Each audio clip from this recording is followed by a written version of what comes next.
All right, so next we're going to talk about how to cross over. Now, crossing over is going to be exactly what it sounds like. You're going to cross one foot over the other. And this is usually done in a stepping, walking type of motion. So I'm going to bring our lovely carpet out here. This is our yoga mat for assistance. All right. This means you need to be on grass or some sort of surface where you're not worried about rolling away. Grass, carpet, side of the rink, whatever. Right. This is so that rolling is not a factor in this equation, so you can focus on the move at hand before we apply it on wheels and on the hard surface, right? So from here, we're gonna go back to that rocking motion that I was talking about. I want you to lean over one of your legs, get real heavy right here. This one should be real light. It should be just about off the ground at this point if you actually lean far enough, all right? It's pretty much ready to lift up. So I want you to go ahead and pick that foot up, step over, all right? It doesn't have to be like super exaggerated, right? If your crossover comes here or here or here, it's all fine. Everybody has different body types. Everybody has different levels of mobility, but the goal is to have a full range of motion. So this should be the goal, okay? Once you're here, you have to shift your weight to that front leg.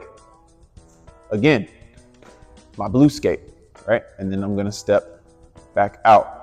All right, so all in all, a crossover is going to be a 4-step process to perform a 2-step movement. So it's going to be like this. You shift your weight, you step, you shift your weight again, and then you step. We're going to go the other way. I shift my weight, I step, I shift my weight to that front leg, I step again. All right, the weight transfer from one foot to the other is probably the most critical element that's going to determine how smooth your crossover is, or if you can perform one at all. All right. The one thing that I see a lot of people do is they commit to the step before they've already moved their body weight. They're trying to do both at the same time. And look, we're just simply not there yet. And that's okay. All right. We got to break it down to bite-sized chunks, baby steps, as few variables as possible. All right. So that means I'm going to preload this leg so that the only thing I have to focus on is getting my foot here. My balance is already taken care of because my weight is all here. If you're 50-50 and you're trying to take that step and you haven't moved your weight, now you're moving your body and trying to step at the same time. And then it usually ends up looking like this, right? And you're just rushing through it and you're just reaching, hoping that the skate lands on the ground in a good way. We want to exercise as much control as possible so that we can skate safely and start to achieve a better understanding of what's happening with our skates. So that's the number one mistake that I see. Once you're comfortable going back and forth and you've done a couple dozen attempts at side to side crossovers, then you can graduate yourself from your non-rollable surface and step onto the wood, okay? Once we're here, we're going to practice it again stationary because now the wheels are a thing. Every time you take this step, you've got these wheels trying to come out from under you and take control, but we're not going to let that happen. We're in control of these wheels. All right. So we're going to follow all the same steps. We're going to shift our weight. We're going to step, shift again, step back out. All right. And eventually you want it to be smooth so you can go back and forth smoothly. You can go multiple times in one direction, and then you can bring it all the way back, okay? And then once you're comfortable with that, do some side to side directional changes because being quick on your feet and being able to go whatever direction you want to go is extremely important. And we also always want to be ambidextrous when it comes to our roller skating. Now, a lot of people are familiar with the crossover, and that's a common beginner goal to be able to cross over through the curve on turns. I'm here to tell you that that is not where you start, okay?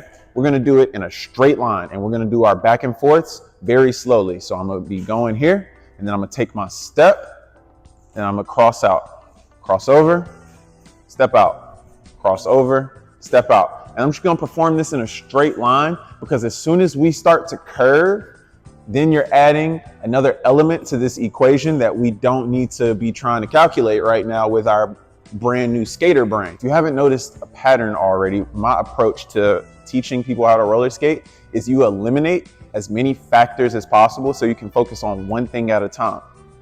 So when it comes to crossovers, the first thing I want you to understand is weight distribution right here, right? Then I want you to focus on your steps. Then we add being on your wheels and possibly rolling away while you're performing these steps. Then we incorporate movement into the exercise before we graduate ourselves to start incorporating turns, right? And edges is what the next step is being able to lean on those edges as you perform your crossover so that you can go in a circle, right? This is how it's gonna look. Step, now step again. If you turn your body towards the center of your circle, then it's easier to engage your edges so that you can get that curve, right? But all that is me engaging my outer edge on one foot and my inner edge on the other foot so that I can get that clean curve, all right? My weight is gonna stay heavy on whatever foot is on the ground, right? So this one is my outer edge, this one is my inner edge, and I'm doing the weight transfer as I perform my crossovers and land on those edges. I land on my inner edge, I land on my outer edge, and that is what allows us to curve. We're gonna talk about single leg balance here in a minute, but let that be your goal for your crossovers, is to be able to do it in a circle like that.